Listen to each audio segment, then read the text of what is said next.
با سلام خدمت همه دوستان. قبل از هر چیز لازم دیدم عذرخواهی کنم از دوستان که کانال بنده آنالیزگان رو دنبال میکنن به خاطر تأخیر در تهیه آپلود این ویدیو.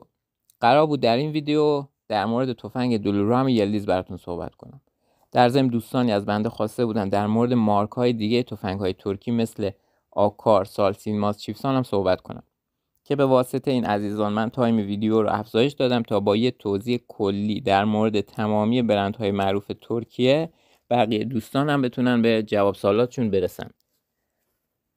تفنگی که در تصویر مشاهده میکنین کوپ تفنگ یلدیز مکس تراپ با پد گونه قابل تنظیم، تک ماشه و همراه با ضامن غیر اتومات یا دستی و البته با قابلیت انتخاب شلیک لوله پایین و بالا با تغییر وضعیت دکمه ضامن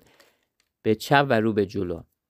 دوستان تفنگ هایی که برای مصارف ورزشی تولید میشه به واسطه توازن بیشتر سلاح و همچنین پیشبینی شلیک بیشتر در روز معمولا سنگین تر از تفنگ های شکاری ساخته میشه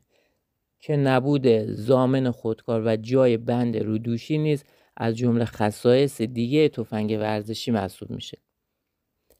دلول یلدیز با وزن تقریبی 3 کیلو 600 طول لوله 76 سانتی و همچنین دارای خزانه 70 میلیمتری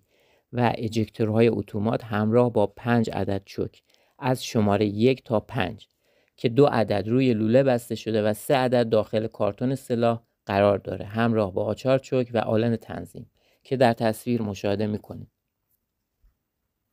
حالا یه توضیح کلی در مورد تمامی تفنگ‌های ترکی خدمتتون عرض کنم.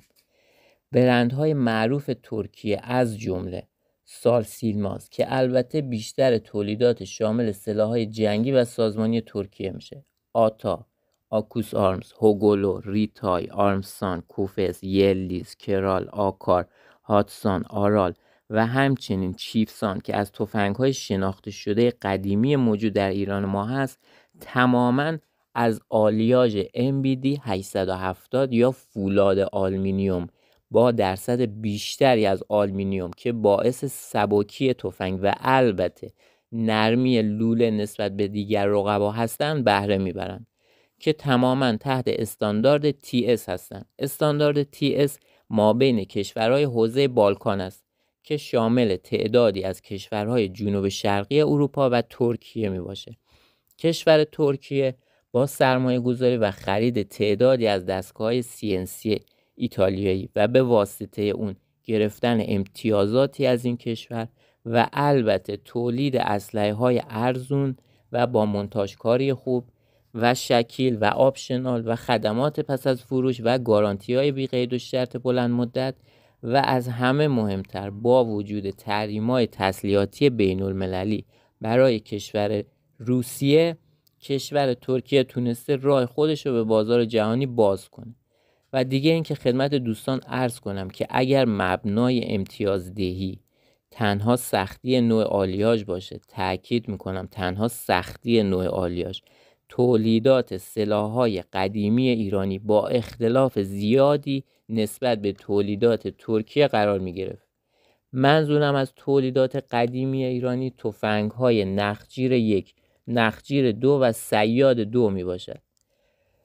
به خاطر اینکه متاسفانه ایران در تولیدات جدید خود روی آورده به مونتاژ همین لولای ترکی. امیدوارم که صحبت‌های بنده برای دوستان مفید واقع بشه و عزیزان به جواب سوالاتشون رسیده باشن. در ضمن میخوام دوستانی که کانال آنالیزگان رو دنبال میکنن نظر خودشون رو توی کامنت ها برام بنویسن که در ویدیوی بعدی برای تنوع به کانال از تجربه داشتن 2 تا پیکاپ رایج در ایران براتون صحبت کنم